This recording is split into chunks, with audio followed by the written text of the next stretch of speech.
Inland cargo ship that destroyed the Moselle lock was on autopilot.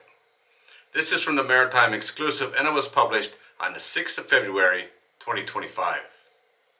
German prosecutors are continuing to investigate the accident in December that paralyzed the river traffic on the Moselle and trapped numerous inland cargo ships in France and Luxembourg.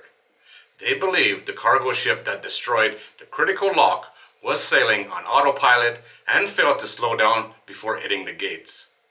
An inland cargo ship loaded with 1,500 tons of scrap metal bound for Luxembourg hit the lock gates on December the 8th, ripping both gates loose from its hinges and damaging the concrete and operating mechanism for the lock. At the time, the authority that operates the lock reported it appeared the vessel had not only failed to stop, but had not even attempted to slow down.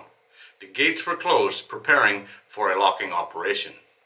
The public prosecutor in Germany reported that based on the initial findings of its investigation, the inland cargo ship was operating on autopilot and apparently was unattended. Regulations for the river, which connects the major routes for cargo into France and Luxembourg, permits the use of autopilot, but the captain has to monitor the operation and be able to intervene if necessary to prevent accidents by stopping the vessel. Imagine that. Just imagine that. Prosecutors would not speculate on why the captain had not attempted to stop the vessel. They did say that tests showed that the ship's engines and controls appeared to be working without a problem.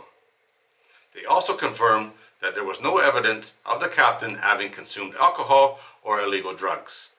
Video of the locks confirmed the vessel did not attempt to slow its progress or stop before hitting the lock gates. They believe the vessel was traveling at a speed of 12.2 kilometers per hour or about 6.5 knots when it entered the locks and plowed into the gates. Why the ship's captain did not intervene is the subject of a further investigation. While the investigation is ongoing, the Federal Waterways and Shipping Administration, however, reports traffic has resumed through the locks. The first ship transited the repaired lock on February 1st after just 55 days of repairs. Initial estimates had been that it would take until March before the lock could be reopened to vessel traffic. Immediately after the incident, reports said there were 72 vessels trapped in France and Luxembourg.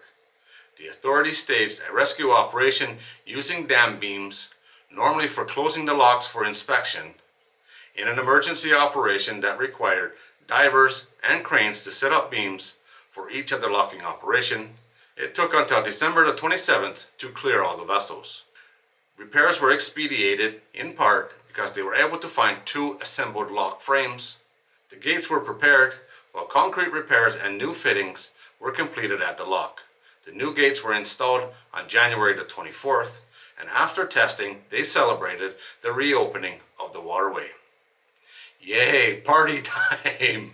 That's unbelievable. You know, autopilot is a great thing. It's like cruise control in a car. It's a great thing, but you can't forget that you're still driving the car.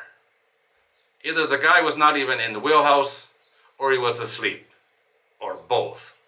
Unbelievable how this can happen. Didn't even attempt to slow down. But his course was good, I give him that. He went right down the middle of the lock until he took out the gates.